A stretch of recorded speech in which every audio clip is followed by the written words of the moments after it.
আসসালামু আলাইকুম, welcome once again প্রবাসী ইউটিউব চ্যানেলে। বন্ধু, আরও একটি নতুন আরবি টিউটোরিয়াল ভিডিও নিয়ে আমি মাসুদুল করিম হাজির হয়ে গেলাম আপনাদের সামনে। আশা করি ভিডিওটি প্রথম থেকে শেষ পর্যন্ত দেখবেন, এবং আপনি যদি আমার চ্যানেলে নতুন হয়ে থাকেন তাহলে অবশ্যই চ্যানেলটি সাবস্ক্রাইব করে পাশে থাকা নোটিফিকেশন অন করে দেবেন সবার আগে নতুন নতুন ভিডিও পেতে। তো বন্ধুরা, চলুন আর দেরি না করে চলে যাই মূল পর্বে।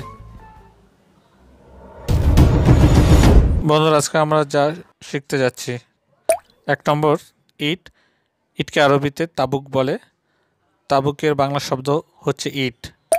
2 নম্বর সিমেন্ট। সিমেন্টকে আরবিতে খালতা বলে। এছাড়া বালু ও সিমেন্টের যে মিশ্রণ তৈরি হয় সেটিকেও আরবিতে খালতা বলে। 3 নম্বর প্লাম্বার। প্লাম্বারের আরবি শব্দ সাব্বাক। সাব্বাককে বাংলাতে প্লাম্বার বলে। 4 নম্বর স্কাফ ফোল্ডার। স্কাফ ফোল্ডার আরবি শব্দ সিগালা।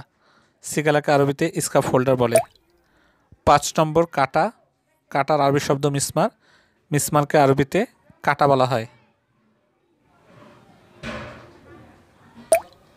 6 নম্বর বিদ্যুৎ বা ইলেকট্রিসিটি, যার আরবি শব্দ কাহারবাই।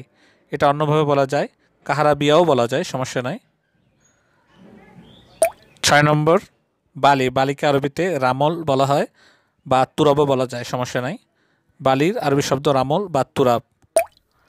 8 নম্বর মেরামতকারী। মেরামতকারীকে আরবিতে সিয়ানা বলে। সিয়ানার বাংলা শব্দ মেরামতকারী। 9 নম্বর সাজানো বা গুছানো। সাজানো বা গুছানোকে আরবিতে তারতিব বলা হয়। তারতিবের বাংলা শব্দ হলো সাজানো বা গুছানো। সর্বশেষ 10 নম্বর ট্রলি। ট্রলিকে আরবিতে আরাবিয়া বলা হয়। আমরা যারা সুপার মল বা সুপার শপে যেয়ে থাকি তারা সাধারণত এই আরাবিয়াতেই পণ্য পরিবহন করে থাকি। তো বন্ধুরা, আজ এ পর্যন্তই। আবারও কোনো এক সময় আমি মাসুদ করিম আরবি টিউটোরিয়াল ভিডিও নিয়ে আপনাদের সামনে হাজির হব। সে পর্যন্ত সকলে ভালো থাকুন, সুস্থ থাকুন। আল্লাহ হাফেজ।